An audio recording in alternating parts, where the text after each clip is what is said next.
I made this brioche by hand with no machine, and it came out perfect. Then I turned it into French toast.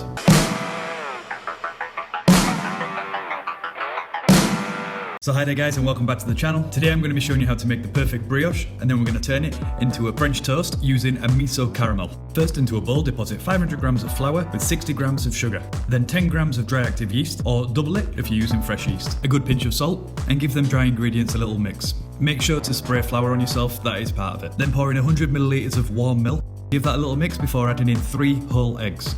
Then again, mix that around with a spatula to incorporate everything before getting stuck in there with your hand. Into the bowl, deposit 200 grams of room temperature butter and start to just squeeze all the ingredients together. And once they've started to form a dough, pour out onto a work surface and start kneading for 10 to 15 minutes. The kneading at first will be nice and easy because the dough will be quite formed. But then when the butter starts to melt, that's when it gets difficult. You'll feel like the whole dough is just melted into the table. But don't give up, keep going, keep scraping it all together and keep kneading until it all comes together to form a nice smooth ball of dough. As you can see, it does become smooth, but it is very difficult by hand. Using a KitchenAid would be a lot easier. Once you've finished massaging it, pop it in a greased bowl, and we're going to leave this to sit out at room temperature for between an hour and an hour and a half. And after that time, you can see that the dough has doubled in size. Tip it out onto a work surface, and as we're going to make 2 different types of loaves, cut it in half and then just loosely smooth it out into like a log shape, ready to place in the baking tin with some greaseproof paper. Make sure you don't forget the greaseproof paper. And we're just going to cover and leave for another hour to proof. With the other half of the dough, we're going to cut in half again and roll out into nice long sausage shapes. So just starting from the middle, just roll your hands out to the outside to make it nice and smooth. And then we're going to braid it together. Fasten 2 of the ends together and then just keep overlapping the ends until you make a nice little braid and fasten it together at the other end. Something like this. Then get yourself your baking vessel of choice. Don't forget the greaseproof paper. I did, regrettably so. And then just cover, and we're going to leave this to proof for an hour with the other loaf. And again, after an hour, you can see that it's doubled in size. So just whisk up 1 egg and we're just going to brush all over the brioche. Make sure you get in all the cracks, especially of the braid. And then into the oven at 180 degrees for between 20-25 minutes or until they look something like this. Then as you can see, the ones we used with parchment paper just slide straight out of the tin. The other one I had a little bit of trouble with, but it still worked out pretty well.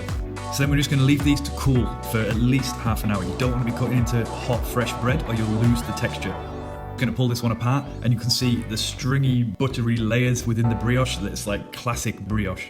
But now to turn it into French toast with a miso caramel. First we need to make the caramel. Into a pan, 200 grams of sugar and 30 milliliters of water. Set it over a medium flame, but don't leave because this will burn very quickly. And also don't stir, but you can slightly move the pan just to incorporate the sugar into the water properly. When the mixture starts to boil, you might see some crystallized sugar around the edges of the pan. So just get a brush with a touch of water and brush it down to stop it from burning against the side of the pan. Then when it really starts boiling, just turn it down to a medium-low heat so you can have more control, but you just want to be looking for that nice golden brown colour coming through the sugar. Sometimes you might see it forming in one side of the pan compared to the other, so position the pan to get the best heat dispersion evenly across the whole of the caramel. And then this is where you have to be quick. So when you get that nice dark caramel colour that you're looking for, turn off the heat. We're going to throw in 50 grams of white miso paste. It's called white, but it's actually like a dark brown. We'll give that a good whisk into the caramel before adding a mixture of 300 milliliters of milk and 200 milliliters of cream.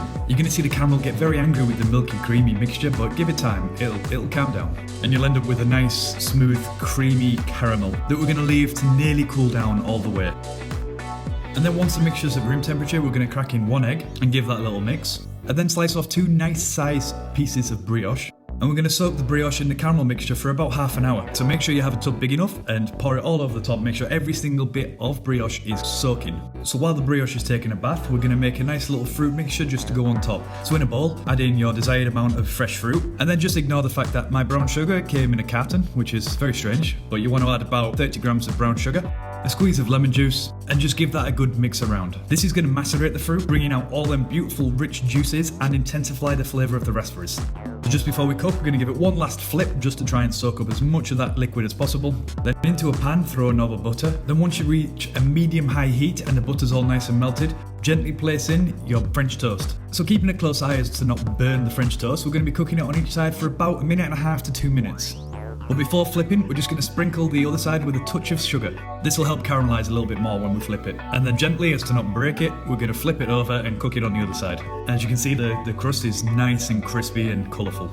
So just to plate this up, I'm going to throw it on my wooden board, try and stack it up in some sort of formation, scatter across the beautifully macerated raspberries, and top with a nice dollop of whipped cream. And there you go, miso French toast. Like, the miso in the caramel gives it that almost salted caramel flavour. Then when you got the acidity of the raspberries and the freshness of the cream, I must say altogether it was beautiful. That miso paste brings out a kind of umami in the caramel that you just can't get with normal salted caramel. Next time you make a caramel sauce, think about miso. You won't regret it. But drop a like, subscribe, do all that stuff, and remember to just keep cooking.